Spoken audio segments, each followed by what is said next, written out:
Master Effects Super 300, built in Calgary, Alberta. This pedal is supposed to emulate the 1970s SVT sound. I'm going to be demoing it through my Quilter Bass Block 800. This amp does really well with preamps. I've left the EQ flat so that you'll hear something fairly accurate. That is feeding my Ampeg 810, which is mic'd up with a Sennheiser 421, and I'll be toggling between the mic'd and DI signals. I usually rely on pedals for dirt and distortion, so most of these sounds will be fairly clean. Let's check it out.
Okay, so I've got the pedal set up at the end of my chain. It's actually the last thing before the amp.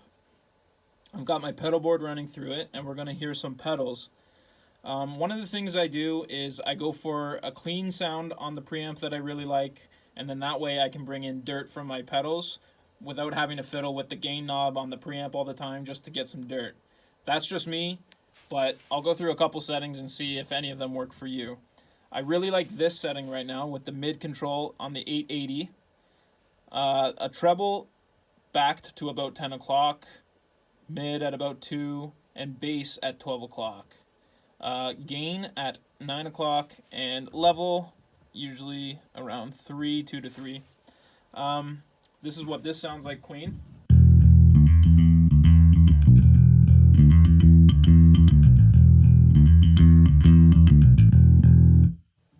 So I just like to start off by saying that in my pedal board, I have a compressor and an EQ active right now, and they're just cleaning up my bass. So this is like my normal bass tone. And then I engage the preamp and I get this tone.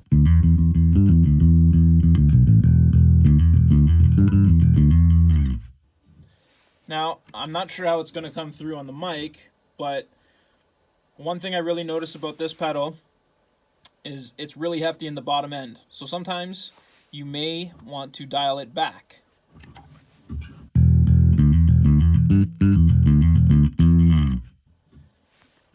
Even if I were to keep these flat, it's a pretty bassy sound, so you've got to use your mid and treble control to balance the sound.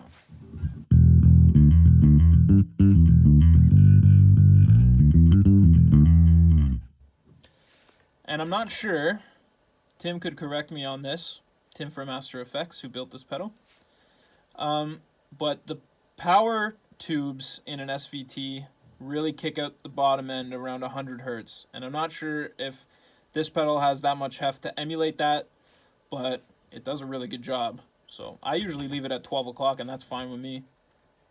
I'm really liking this setting right here, bringing back the treble and engaging the ultra high.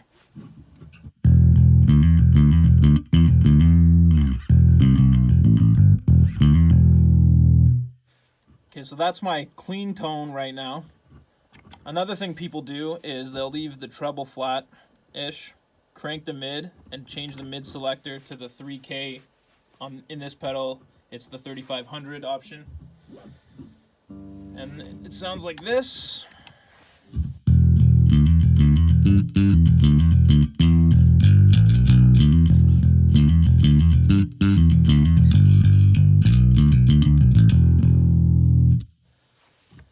That's cool. It's a little brittle for me, so I like to use the mid selector at the 800 option. Keep the mid around there and bring up the treble.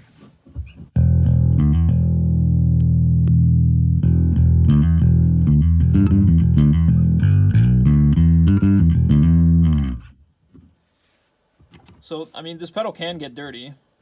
Why not? Let's crank it.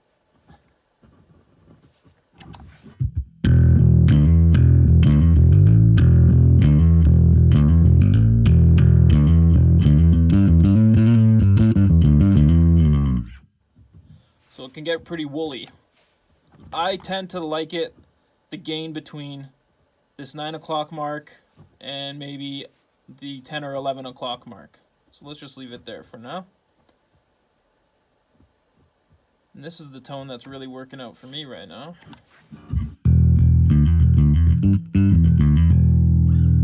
So let's Let's try it with some dirt pedals.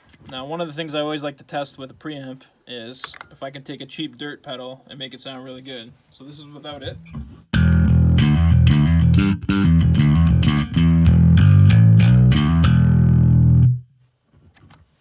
And with it.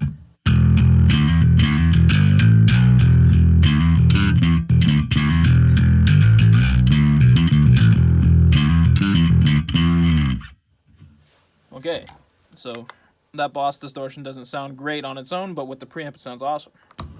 Same thing with the fuzz. No preamp.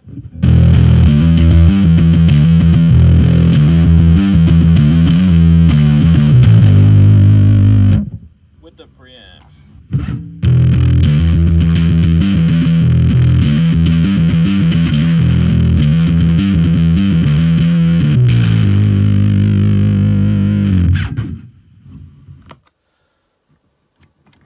Okay, let's try a bit of chorus.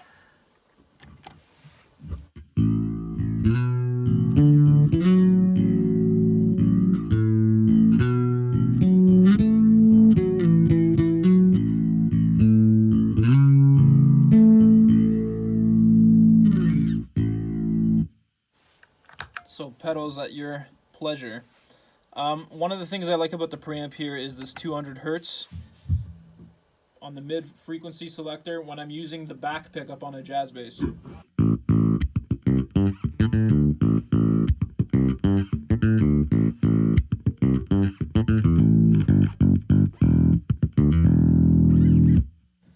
I don't know if that's going to come across on the microphone, but what I feel in the room is a bit more bite.